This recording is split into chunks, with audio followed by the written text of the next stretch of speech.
नमस्ते प्रिय विद्यार्थियों, हिंदी अकेडमी बीकानेर में आपका हार्दिक स्वागत है। हम पढ़ रहे हैं कक्षा 8 की जो आपकी भूगोल की पुस्तक है उसको पढ़ रहे हैं। इसमें 2 चैप्टर हमारे कंप्लीट हो चुके हैं और आज हमारा चैप्टर नंबर है 3 कृषि। इसमें एक क्लास में कल ले चुकी हूँ और आज ये हमारी दूसरी क्लास है। प्रिय विद्यार्थियों, क्लास शुरू करने से हम थोड़ी सी पहले एक बात करेंगे, वो है कि एनसीईआरटी बुक का महत्व क्या है। एनसीईआरटी बुक का महत्व क्या है और ये बुक है आपकी कौन कौन से एग्ज़ाम में आपकी यहाँ से प्रश्न पूछे जाते हैं और किस किस एग्ज़ाम के लिए ये बुक है आपकी वेरी मोस्ट है, इसमें हम बात करेंगे। प्रिय विद्यार्थियों, राजस्थान में अभी भर्तियाँ आने वाली हैं। राजस्थान में वैसे टीचर की भर्ती देखें तो रीट पात्रता परीक्षा, रीट मेंस एग्ज़ाम जो सेकंड ग्रेड की एग्ज़ाम है और फर्स्ट ग्रेड की एग्ज़ाम है, ये टीचर के एग्ज़ाम अभी राजस्थान में संभावना है कि फरवरी तक आपको नोटिफिकेशन देखने को मिले। और नोटिफिकेशन आने के बाद में भर्ती आने के बाद में जो विद्यार्थी तैयारी करते हैं वो एक दबाव महसूस करते हैं और नोटिफिकेशन आने से पहले जितनी तैयारी आपकी हो चुकी है वही तैयारी बहुत शानदार होती है। यहाँ आप बात करेंगे जो एसएसटी सब्जेक्ट है आपका, एसएसटी सब्जेक्ट, अगर आप एसएसटी सब्जेक्ट से सेकंड ग्रेड की तैयारी कर रहे हैं, किसकी, एसएसटी सब्जेक्ट से सेकंड ग्रेड की तैयारी कर रहे हैं, तो प्रिय विद्यार्थियों आपको एनसीईआरटी बुक पढ़नी चाहिए। यहाँ बात करेंगे कौन से एग्जाम में आपको एनसीईआरटी बुक पढ़नी चाहिए। तो अगर आप सेकंड ग्रेड की एसएसटी से तैयारी करें तो आपको 6 से लेकर 12 तक की एनसीईआरटी, जिसमें आपको किस प्रकार पढ़नी चाहिए, तो पहले आपको 6 से लेकर 12 तक की हिस्ट्री पढ़नी चाहिए, फिर ज्योग्राफी पढ़नी चाहिए, फिर पॉलिटी पढ़नी चाहिए, फिर या 9 से लेकर आपको 12 तक में जो इकोनॉमिक अर्थशास्त्र है आपका वो पढ़ना चाहिए और 11-12 में आपका मनोविज्ञान है वो पढ़ना चाहिए। और अर्थशास्त्र, वहाँ पर आपके सब्जेक्ट में अर्थशास्त्र है, राजनीति विज्ञान है, पॉलिटी है, भूगोल है और अन्य समाजशास्त्र है, दर्शन शास्त्र है, लोक प्रशासन है और टीचिंग मेथड है। ये 8 सब्जेक्ट हैं। इसमें से टीचिंग मेथड आपको नहीं मिलेगा, बाकी के सब्जेक्ट आपको एनसीईआरटी बुक से तैयार करने चाहिए। अगर आप तैयारी कर रहे हैं राजस्थान में रीट पात्रता परीक्षा की, जो कि 2024 में संभावना है कि एग्ज़ाम हो जाएगा, और अगर रीट पात्रता और रीट मेन एग्ज़ाम की अगर आप तैयारी कर रहे हैं तो प्रिय विद्यार्थियों, पात्रता के लिए आपको 6 से लेकर 8 तक की पुस्तक जो एनसीईआरटी में है, एसएसटी सब्जेक्ट वाले विद्यार्थियों के लिए विशेष रूप से मैं बात करूंगी। उन विद्यार्थियों को 6 से लेकर 8 तक तो पात्रता के लिए पढ़नी चाहिए, क्योंकि वहाँ पर पात्रता में आपके आते हैं 60% आते हैं। 60 में से 10% आपके आते हैं टीचिंग मेथड के और 50% आते हैं, उसमें आपके 20% लगभग एवरेज 20% आते हैं राजस्थान जीके के और 30% आते हैं इंडिया जीके के। उसमें आप ये रीट पात्रता की बात कर रही हूँ मैं, उसमें 30% में से आपका भूगोल होता है, राजनीति विज्ञान होती है और इतिहास होता है। वो पर्सन आपकी एनसीईआरटी से बनते हैं। अगर आपको ये विश्वास नहीं होता तो पीछे वाले जो जुलाई 2022 में रीट पात्रता के एग्ज़ाम हुए थे, 4 शिफ्ट में एग्ज़ाम हुए थे, चारों शिफ्ट के एसएसटी के पेपर उठा के आप देखना, एनसीईआरटी में से लाइन टू लाइन प्रश्न पूछे गए। लाइनें तकात भी चेंज, भाषा तकात भी, ऑप्शन तकात भी चेंज नहीं किए गए। तो ये आपका एनसीईआरटी का महत्व है। अगर आप रीट मेंस एग्ज़ाम देते हैं, क्या देते हैं, रीट मेंस एग्ज़ाम देते हैं, वहाँ पर आपके 60 क्वेश्चन आते हैं। आपके सब्जेक्ट के आते हैं 60%, बाकी के पर्सन आपके राजस्थान जीके, आपका टीचिंग मेथड, आपका मनोविज्ञान, आपकी राजस्थान करंट से संबंधित प्रश्न आते हैं। इन 60 प्रश्नों का क्या महत्व है, ये प्रश्न आपका 6 से लेकर मैं कहूँगी यहाँ आपको 10 तक की एनसीईआरटी पढ़नी चाहिए। इसमें आपको भूगोल पढ़ना चाहिए, राजनीति पढ़नी चाहिए और इतिहास पढ़ना चाहिए। साथ में 9th और 10th में जो इकोनॉमिक्स है वो भी पढ़ना चाहिए। इकोनॉमिक्स के भी कुछ टॉपिक यहाँ पर दिए हुए हैं। तो प्रिय विद्यार्थियों, मैं कहूँगी अगर आप 6 से लेकर 10 तक की एनसीईआरटी पढ़ते हैं एसएसटी सब्जेक्ट के लिए, रीट मेंस एग्ज़ाम के लिए, तो आपका लगभग आप 50% यहाँ से सही कर सकते हैं, एनसीईआरटी के बेस पे सही कर सकते हैं। क्योंकि इस बार जो एग्ज़ाम हुए थे 2023 में 26 फरवरी से लेकर जो एग्ज़ाम चले थे आपके लगभग 29 फरवरी सॉरी 1 मार्च तक शायद चले थे।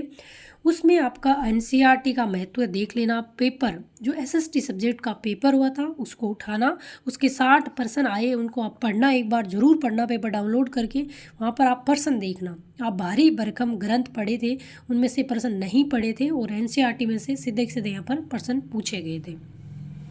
एक अगर विद्यार्थियों आप पास सीटेट की, आप सीटेट की तैयारी कर रहे हैं,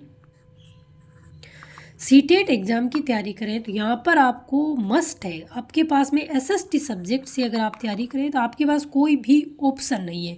यहाँ पर आपका 6 से लेकर जो 8 तक की 9 बुक चलती है, 3 भूगोल की हैं, 3 राजनीति की हैं और 3 इतिहास के। इनसे बाहर पर्सन नहीं जाता। यहाँ भी 60% पूछे जाते हैं, जिसमें 10% टीचिंग मेथड के होते हैं, 50% आपकी एनसीईआरटी बेस से पूछे जाते हैं। प्रिय विद्यार्थियों, यहाँ पर आपको ध्यान रखना है सीटेट एग्ज़ाम में कि आप किसी गाइड का सहारा लेते हैं तो आपका सीटेट एग्ज़ाम एसएसटी सब्जेक्ट में तो नहीं निकलने वाला है, क्योंकि यहाँ पर एसएसटी सब्जेक्ट में आपके जो प्रश्न पूछे जाते हैं वो इन बुक्स के आधार पर पूछे जाते हैं, कौन सी बुक में कौन सी कहानी के आधार पर दिया गया है, तो ऐसे ऐसे प्रश्न पूछे जाते हैं। आप सीटेट का अभी जो 24 जनवरी को पेपर हुआ है, एक 20 अगस्त 2023 को जो पेपर हुआ है, इन दोनों पेपर का आप विश्लेषण करना, दोनों पेपर को पढ़ना और फिर देखना कि प्रश्न किस प्रकार के पूछे गए। अगर आपने कोई गाइड पर पढ़ी है तो वहाँ पर सिंगल प्रश्न भी सही होने वाला नहीं है। और अभी राजस्थान में आपकी आई है CET, जो आपका पात्रता परीक्षा है, जिस प्रकार आप पटवारी पुलिस का एग्ज़ाम देते हैं, वनपाल का एग्ज़ाम देते हैं, उसमें बैठने के लिए आपको पहले एक ये पात्रता परीक्षा है, सीटी के नाम से अभी है पात्रता परीक्षा। ये क्या है? पात्रता परीक्षा है। इस परीक्षा को देने के लिए भी आपको एनसीईआरटी बुक का सहारा लेना पड़ेगा, क्योंकि वहाँ पर पूछा जाता है आपका भूगोल, इतिहास, राजनीति विज्ञान, अर्थशास्त्र। तो आपको लगभग मैं कहूँगी ग्रेजुएशन लेवल वाले में आपको 6 से लेकर आपकी 12th तक की पुस्तक और जो आपकी 12वीं लेवल तक की सीटी है उसमें आपको 6 से लेकर 10th तक की पुस्तकें आपको पढ़नी चाहिए।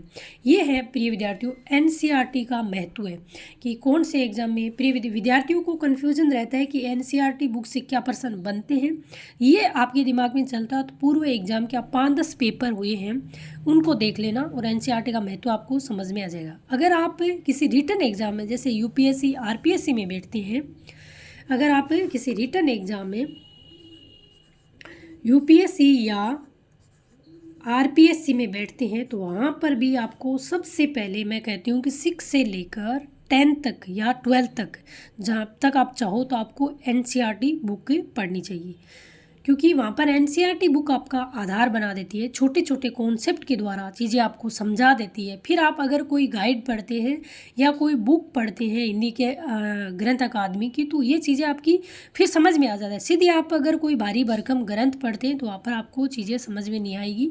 तो एनसीईआरटी आपका बेसिक क्लियर करती है, एक आधार आपका तैयार करती है, एक नींव मजबूत करती है, उस पर आप जैसा चाहें महल बना सकते हैं।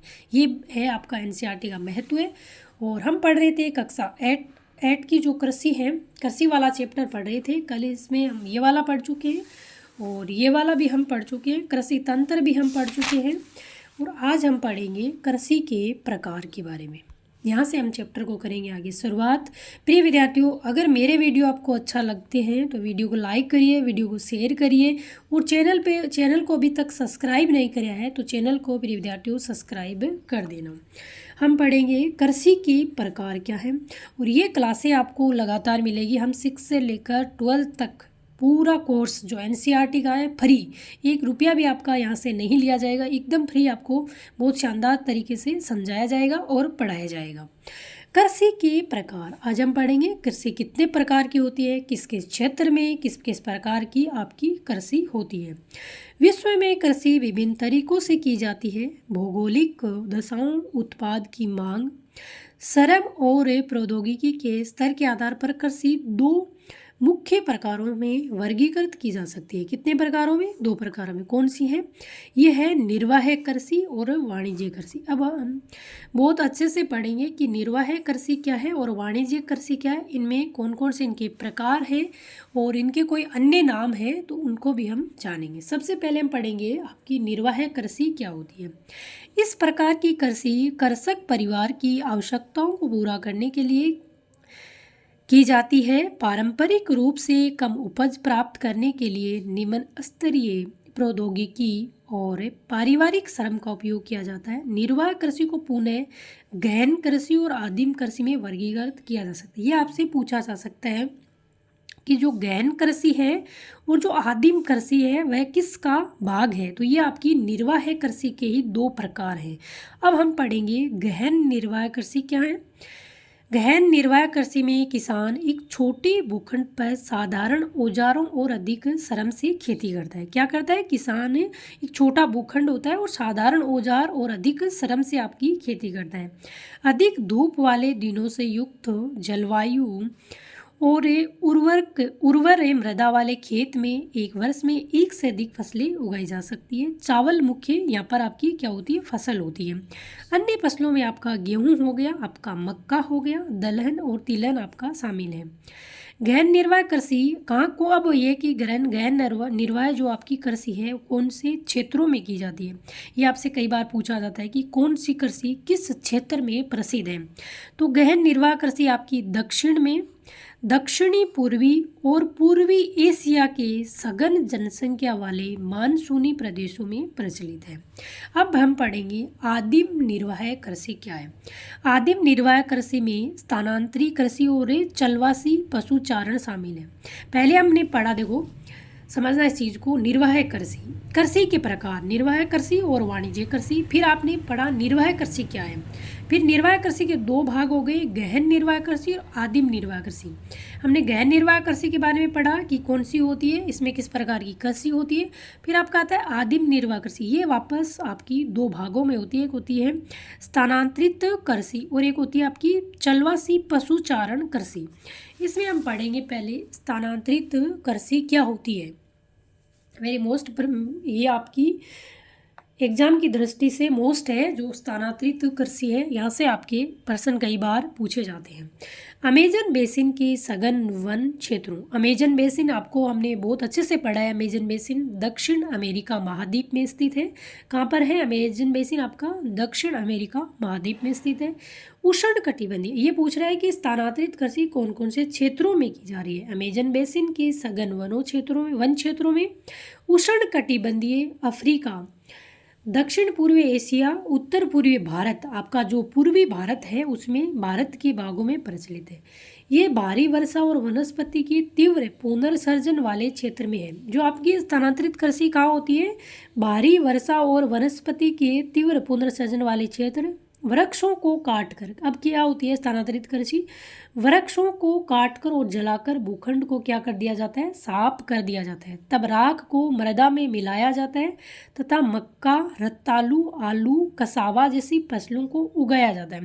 पहले तो क्या किया जाता है? वृक्षों को काटा जाता है, भूखंड को साफ किया जाता है, फिर जो उनको जला दिया जाता है और उनकी जो राख होती है उनको मृदा में मिला दिया जाता है और फिर वहाँ पर कृषि आपकी की जाती है। भूमि की उर्वरता की समाप्ति के बाद वह भूमि क्या कर दी जाती है? छोड़ दी जाती है।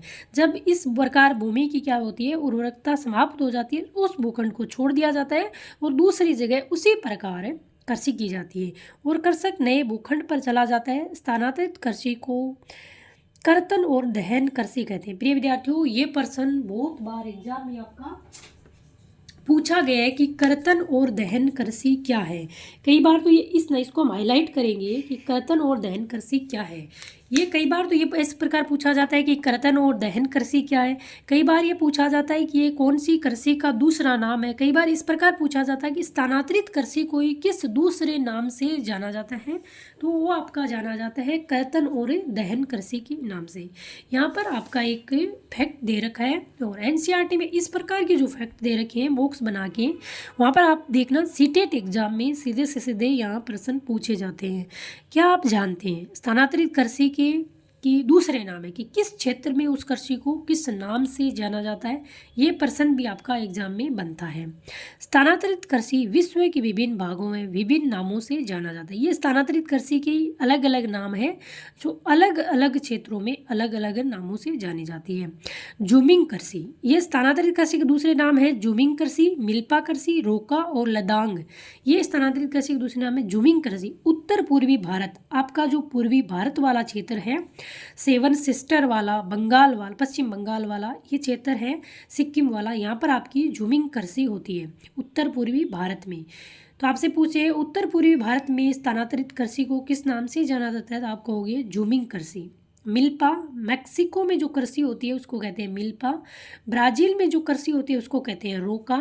और मलेशिया में होते हैं उसे कहते हैं लदांग। क्या कहते हैं? लदांग। तो इसको आपको ध्यान रखना है। तो यहाँ पर आपको 2 फैक्ट ध्यान रखना है।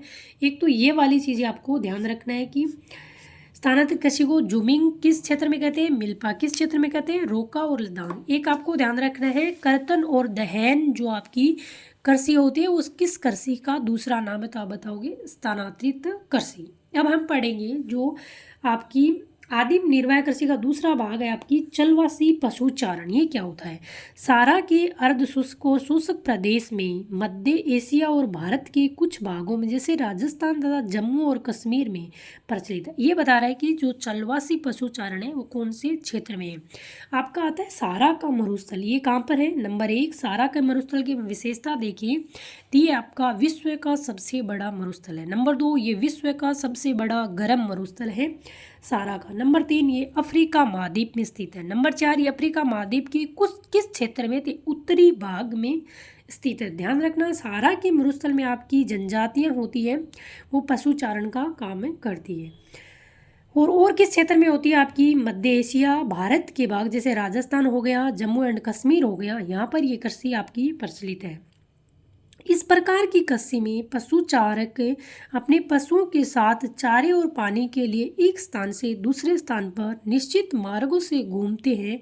इस प्रकार की गतिविधि जलवायविक बाधाओं और भूभाग के प्रतिक्रिया स्वरूप उत्पन्न होती है। इस प्रकार की गतिविधि क्यों करते हैं? इससे क्या ऐसी परिस्थितियां बनती हैं कि जो पशुपालक हैं एक स्थान से दूसरे स्थान पर मूव कर जाते हैं।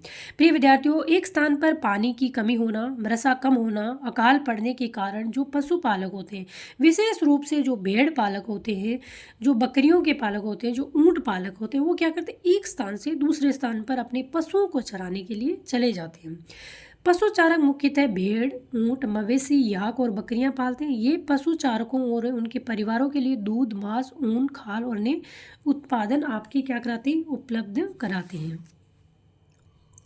अब आगे पढ़ेंगे प्रिय विद्यार्थियों, हम वाणिज्यिक कृषि क्या होती है।